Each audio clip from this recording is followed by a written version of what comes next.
Okay, so let me just select my thing here. Can you hear me? Okay, so what I wanted to get into is sound design for synthesizers and kind of what the point is and how sound design for synthesizers makes sense and how it doesn't make sense. This is something that I see come up pretty regularly when people are trying to buy a synthesizer or if they're trying to select something for a project.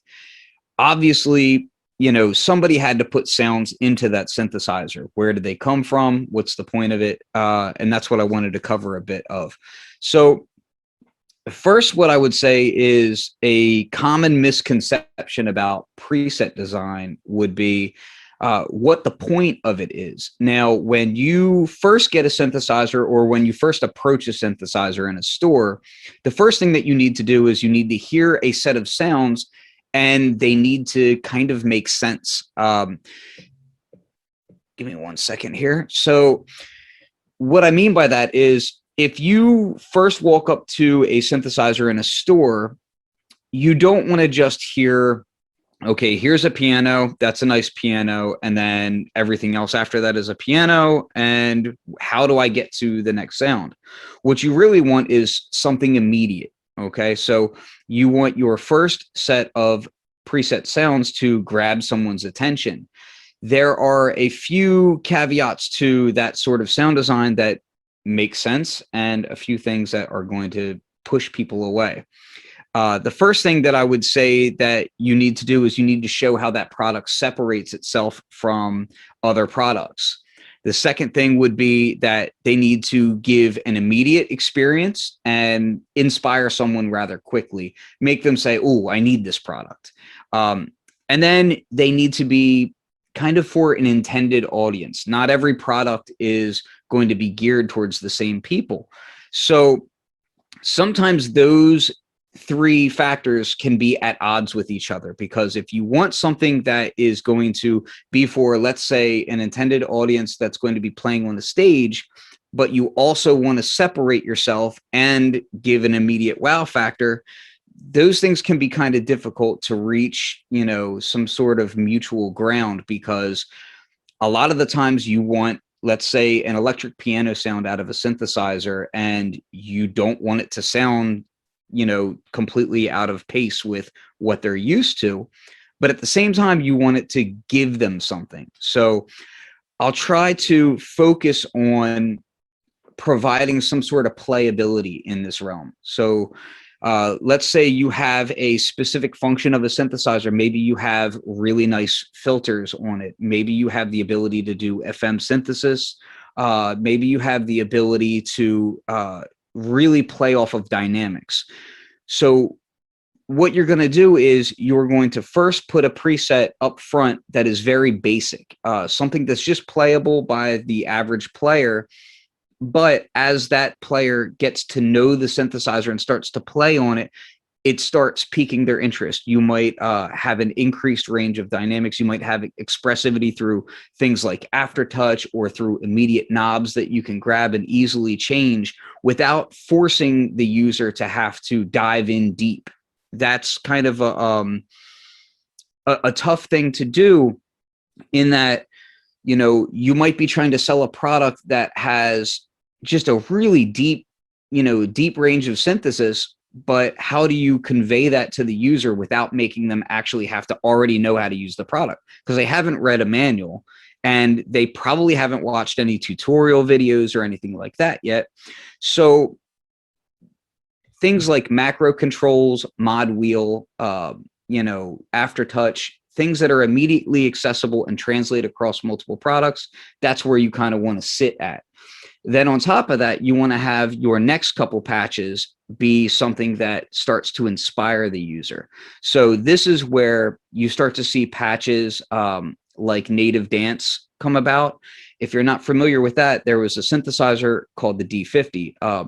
And what that synthesizer could do is just some really interesting layering, okay? And when you get into different techniques of synthesis that are not just stagnant, you start to find that you can add rhythms into sounds. You can add maybe samples, maybe loops. You might be able to do something that's very, very noticeable. If you look at something like the Fairlight CMI, there are certain patches on there that as soon as you hit a key, you say, oh, okay, well, that's a Michael Jackson song. You know these songs instantly, and you know the patches that are used instantly. They evoke a feeling. Now, a lot of people would be upset if their synthesizer comes out and every sound on it is something that is so immediately noticeable that it can really only be used a couple of times, and then that's kind of it. Because if, let's say, one artist uses this sound and then another artist comes out using a similar sound, they sound like they're either ripping them off or trying to be like that artist. That's kind of a catch-22, because you want to inspire people, but at the same time, the sound is then not so usable in a studio setting.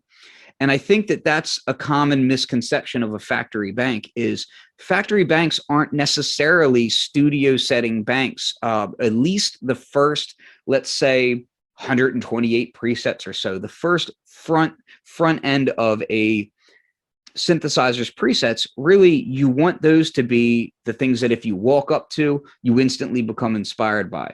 And if you get a new synthesizer, that first bank, generally speaking, is something that you want to listen to understand the capability of the synthesizer and how it might inspire you to do something similar. Maybe there's really long evolving sounds that another synthesizer might not have the ability to evolve over such a long time. Those might be in like the middle section of the first bank, because obviously if I'm standing at a Chuck Levin's or a Guitar Center or a Sweetwater show floor and I play a synthesizer, I'm probably not going to sit there and hold a key for 25 minutes straight, but it could still be something that inspires somebody. So you want to show capabilities. So you'll put that maybe in the middle of the bank. This is all part of, you know, a way to convey usability of a synthesizer that is not a studio situation. So you might say, well, these presets don't sit well in a mix.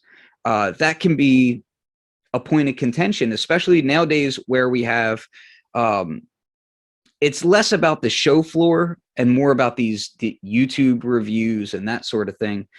You're going to start seeing presets and initial responses to a synthesizer are going to be very different from what the industry has been used to.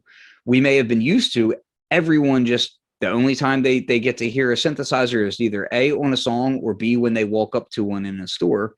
Whereas now it's going to be a lot of a preset of a preset. And what I mean by that is you're listening to or watching a YouTube video of someone else playing a synthesizer's presets that they're probably not that familiar with to begin with.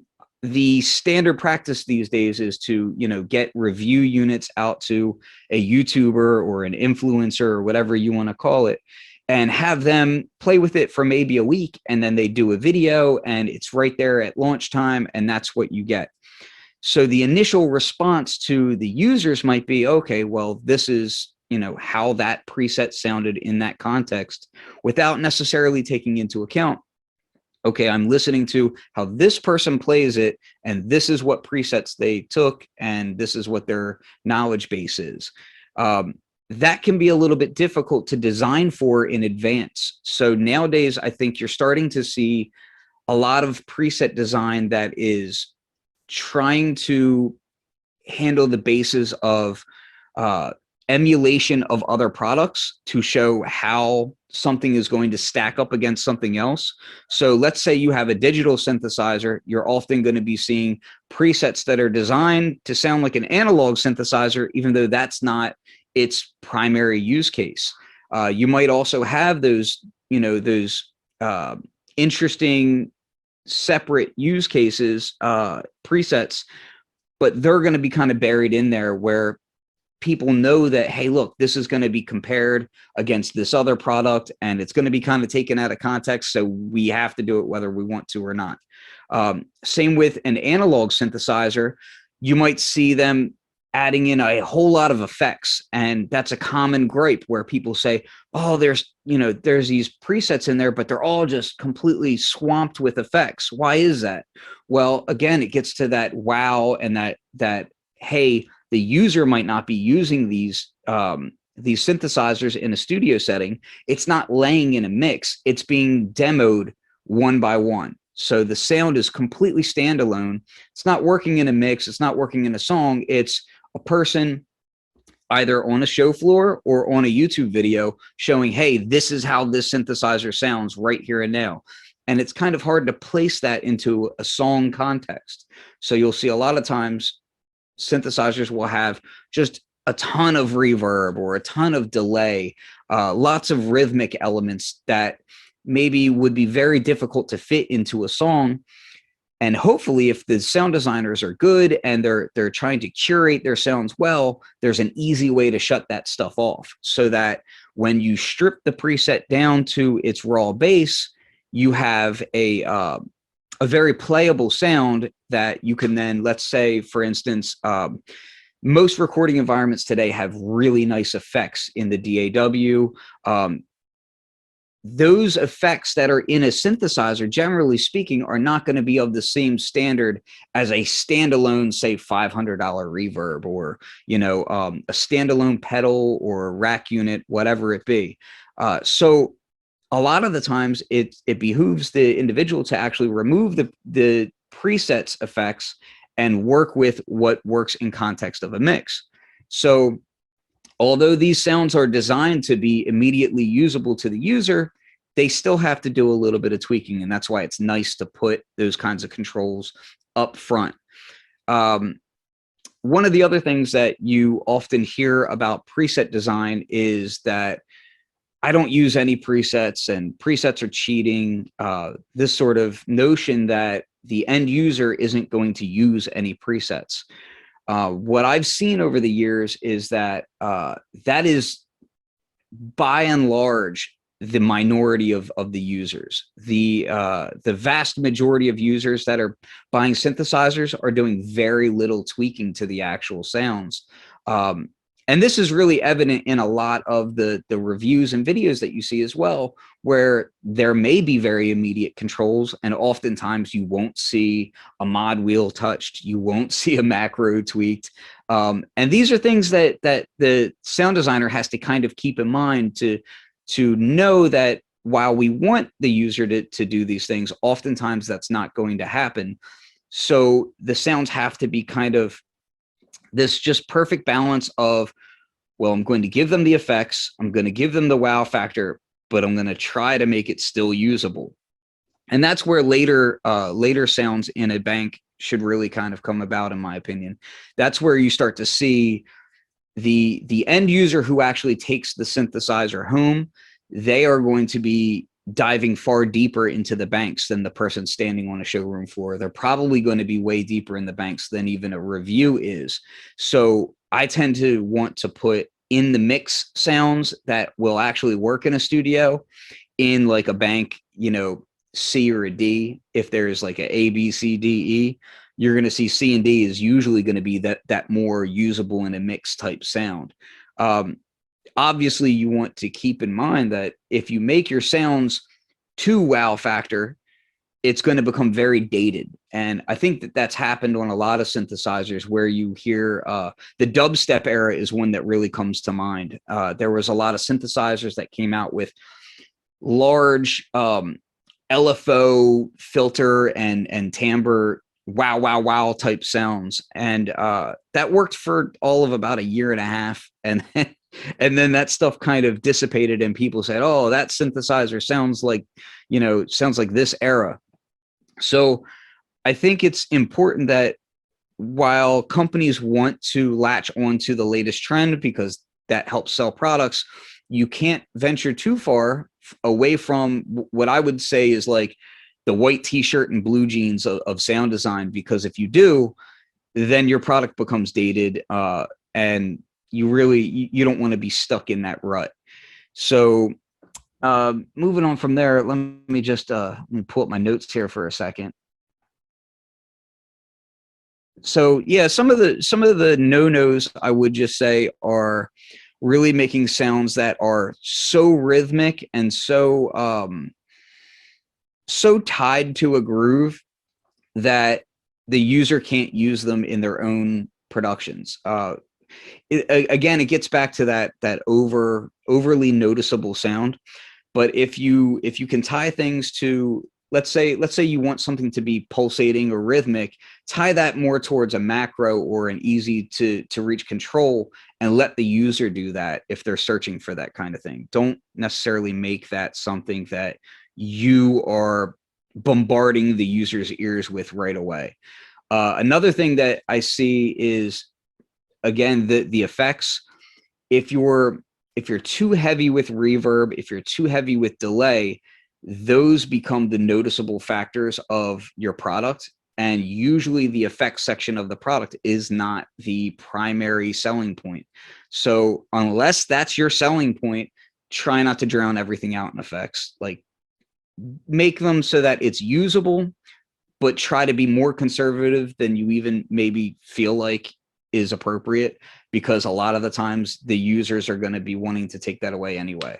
But yeah, just trying to keep in mind what the actual goal of a factory bank is versus, let's say, a third party bank. If you are someone creating third party sound banks, that's where really the person already owns the synthesizer and now they're trying to use it in a mix. I feel like those sounds are much more about, let's stay focused on a certain genre, or let's stay focused on a style of music or a style of sound. So maybe this is a classic analog bank. Maybe this is a shimmery digital bank.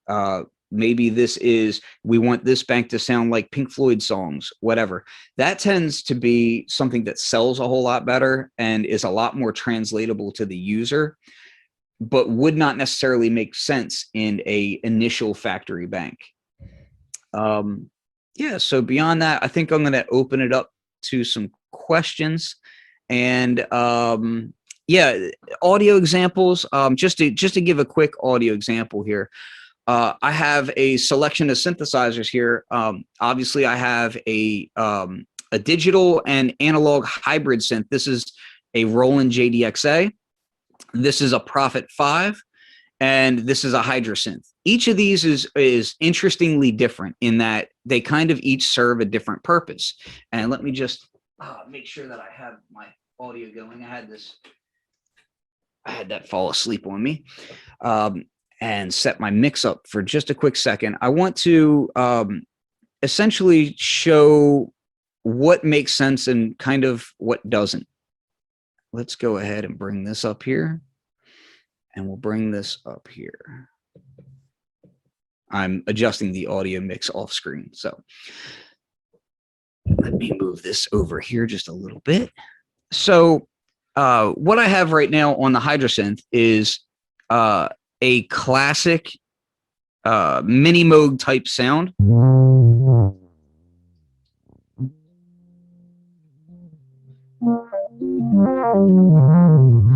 Now, a sound like that is not something that you typically would be reaching for out of a digital synthesizer. If you were walking up to one in a store and you're unfamiliar with what the product is, though, it might surprise you and say, hey, this is a very basic playable sound. It's not meant to be a mini Moog, but hey, it's able to do that classic sound. When anyone walks up to just about any synthesizer these days, they expect certain sounds. They expect a certain saw wave sound, they expect a certain bass sound, and they expect a certain pad sound. That's very typical. If I go to this sound here,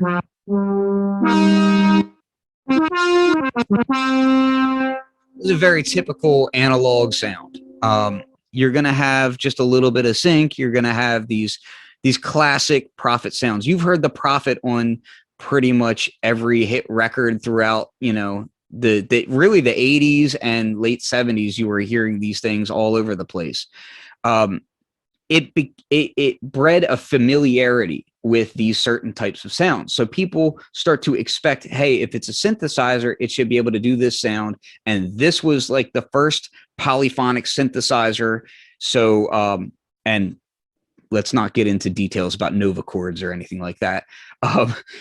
This is, this was the first very widely available polyphonic synthesizer that was used on a lot of hit songs. It became a very familiar sound. So now it's almost like every synthesizer, even if it's not meant to do that, even if it's a raw FM synthesizer, which is a completely different animal altogether, you'll still hear similar Prophet 5-ish type emulations and sounds, because that's what people became familiar with. And it's like going home. It's like soul food, on top of that, you're going to have something like this. Now, this is a Roland synthesizer, and these Roland synthesizers had a very particular sound to them for a good long while, especially through the 90s. Now, I want to pull this up right here. You'll notice this is the first bank of this synthesizer, and it's, this first bank has been left untouched. Lots of effects, okay? The effects aren't super overbearing, but they're definitely there. And you'll notice the effects section is lit up, if you can kind of sort of see it, but it's lit up and it's very easy hands-on to shut that stuff off. There's also kill buttons to shut that stuff off. And I feel like that's done with a mindset of, hey, let's be able to easily show them what this thing can do without making it to where you have to fumble around to turn it off. And one of the key reasons you can point that out is because other functions that you would think would be on the front panel for a synthesis are actually buried in a menu, and you have to push a whole lot of buttons just to do some kind of basic things. And I think that all stems from that whole walk up to it. What can you do when you walk up to it? A lot of the users there, you can access about 5 different waveforms from the front panel, but to get to the 250 or so extra waveforms, you really have to dig in. I got a question in here. Do you ever create sounds for clients that you absolutely disagree with stylistically? Yes, absolutely. And that's it. A lot of the times I feel like it's the same of producing music for a client. It's, if you're being paid to produce something for a client, it's not about what your taste is. It's about what does that client want. So while I might not necessarily be into heavy dubstep sounds, it's not up to me. If that's what the client wants, that's what the client gets. So I'll let Mickey take over, because I'm answering questions in the chat here, and I'm realizing I'm not supposed to.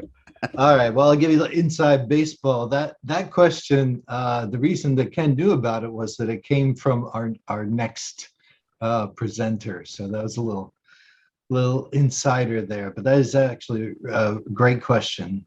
And thanks for an interesting talk, Ken. Really cool. And we did get a ton of questions that I would like to throw out at you. So we got a couple along the lines of what is an example of a synth that has bad presets? Did you think boring or misrepresent the device, or just don't serve the user? So I'm going to hedge my bets really, really quick, and just this is going to be a fairly political response. Okay.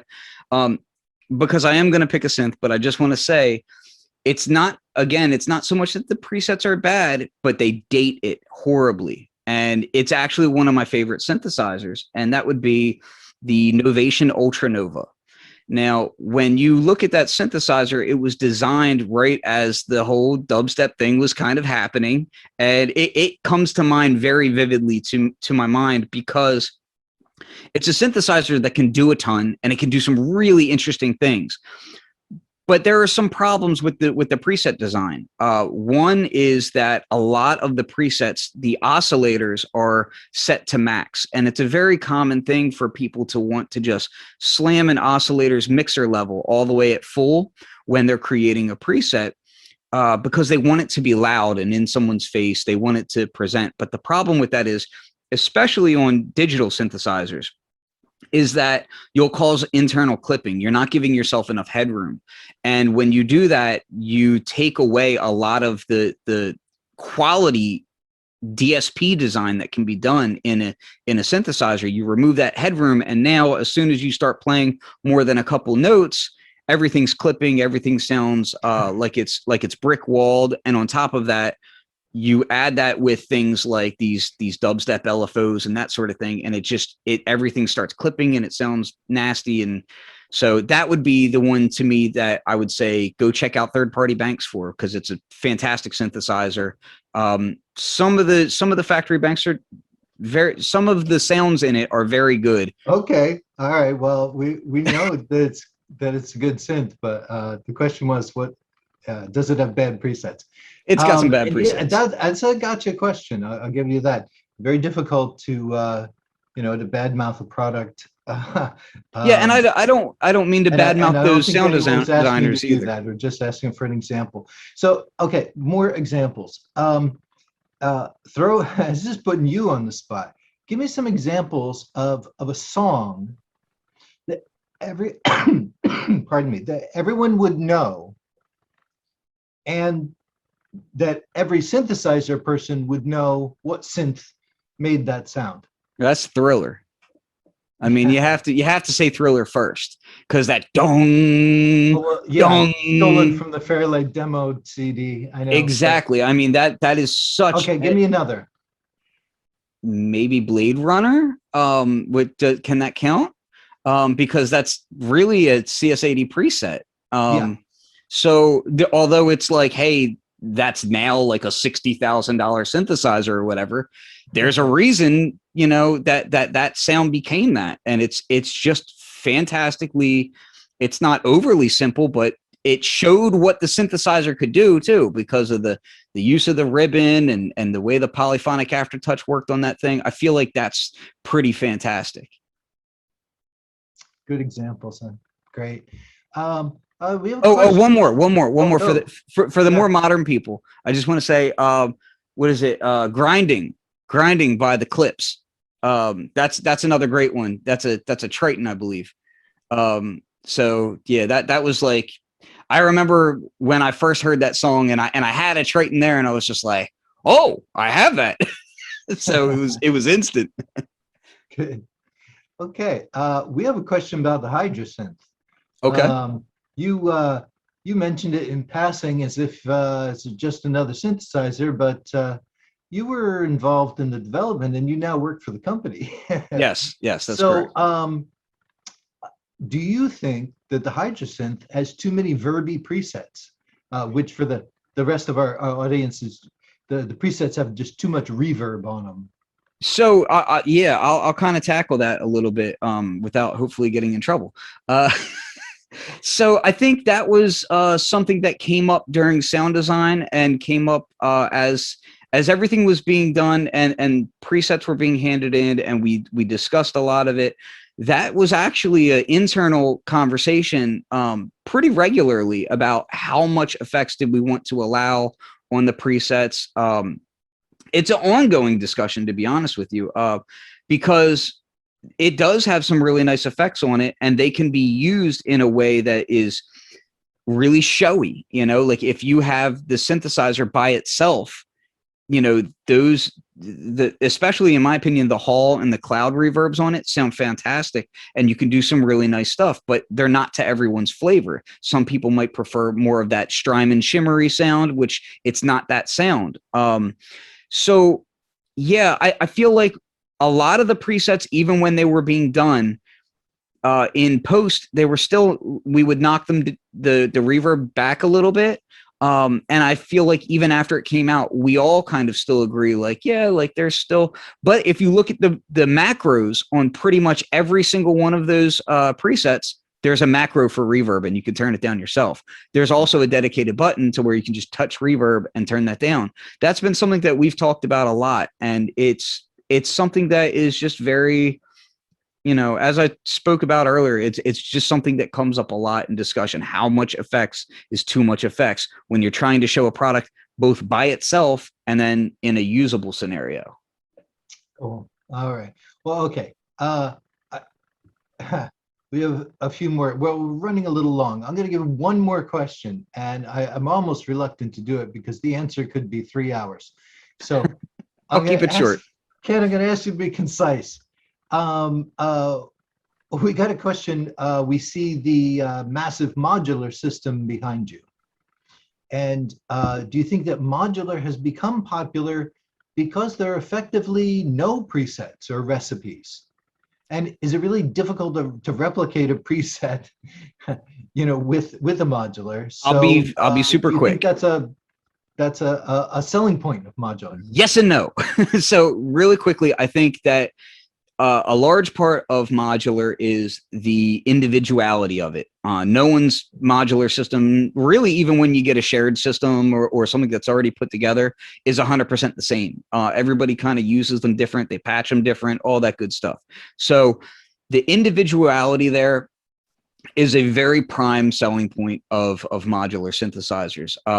I would say that I don't necessarily think that that's because of a lack of presets so much as it is a fact of, everybody can mix and match things. With trying to recreate a sound, I hear people, and I would love to also hear Neil chime in when he does his talk, but I don't really have that much trouble recreating my sounds on my modular because I know what I'm doing. So if you really know what your modules individually do and what they sound like, I find that I can remember that better than I can remember my children's birth dates. And that's like honest, like I'm not even joking. No, I know you're not, Ken. So to me, yeah, the preset thing is like, I have certain modules that have presets in them that I can save my ER301. Yeah, I save presets in that. Sure. But to me, yeah, I told you this question would have a 3-hour answer. Well, I'm ending it now. To me, right. it's less about the preset side of it. It's more about the individuality and the modulation capability.